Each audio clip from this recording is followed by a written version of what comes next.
السلام علیکم ورحمۃ اللہ وبرکاتہ۔ آپ صلی اللہ علیہ وسلم نے ارشاد فرمایا، افضل الصیام بعد رمضان شہر اللہ الحرام۔ رمضان کے بعد سب سے افضل روزے جو ہیں وہ محرم کے مہینے کے روزے ہیں۔ آج کی ویڈیو میں ہم بات کریں گے کہ کس طرح روزے رکھنے چاہیے اور اس حدیث سے کیا مراد ہے۔ اس حدیث سے عام مراد یہ ہے کہ محرم کے پورے روزے رکھنا وہ رمضان کے بعد سب سے زیادہ افضل ہیں۔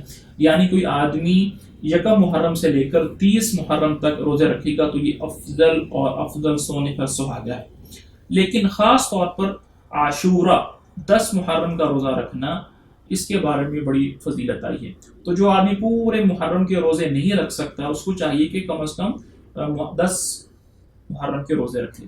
اب 10 محرم کا روزہ رکھنا کیسے ہے، اس کے بارے میں فضیلت آئی ہے، یکفر سنۃ ماضیہ، کہ عاشورہ کا روزہ رکھنا، 10 محرم کا روزہ رکھنا، یہ پچھلے سال کے گناہوں کو معاف کر دیتا ہے۔ تو جب آپ صلی اللہ علیہ وسلم، تو قریش والے جاہلیت کے اندر عاشورہ کا روزہ رکھتے تھے، آپ صلی اللہ علیہ وسلم رمضان کے روزے فرض ہونے سے پہلے عاشورہ کا روزہ رکھتے تھے۔ جب ہجرت فرما کر آپ صلی اللہ علیہ وسلم مدینہ آئے تو دیکھا وہاں کے جو یہود تھے، مدینہ کے یہود، وہ بھی روزے رکھتے تھے عاشورہ کا۔ تو آپ صلی اللہ علیہ وسلم نے پوچھا ان سے کہ بھی آپ لوگ کیوں روزہ رکھتے ہو عاشورہ کا؟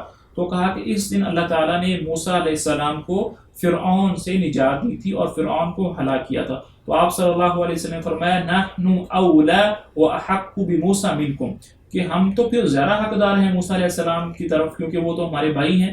تو آپ صلی اللہ علیہ وسلم نے فرمایا کہ تم بھی عاشورہ کا روزہ رکھو، اور پھر فرمایا ایک اور حدیث کے اندر کہ صوموا یوما قبلہ اور بعدہ، کہ ایسے کرو کہ صرف عاشورہ کا روزہ نہ رکھو، کیونکہ جب تم عاشورہ کا روزہ رکھو گے تو یہود کے ساتھ تمہاری موافقت ہو جائے گی، اور مجھے اللہ تعالیٰ نے یہود کی مخالفت کرنے کا حکم دیا ہے۔ تو تم جب عاشورہ 10 محرم کا روزہ رکھو تو ایک دن ساتھ پہلے میں رکھ لو یا ایک دن بعد رکھ لو، یعنی 9-10 کا رکھ لو یا 10-11 کا روزہ رکھ لو، تاکہ تمہیں جو ہے یہود کی مخالفت کرنے کا ثواب بھی ملے۔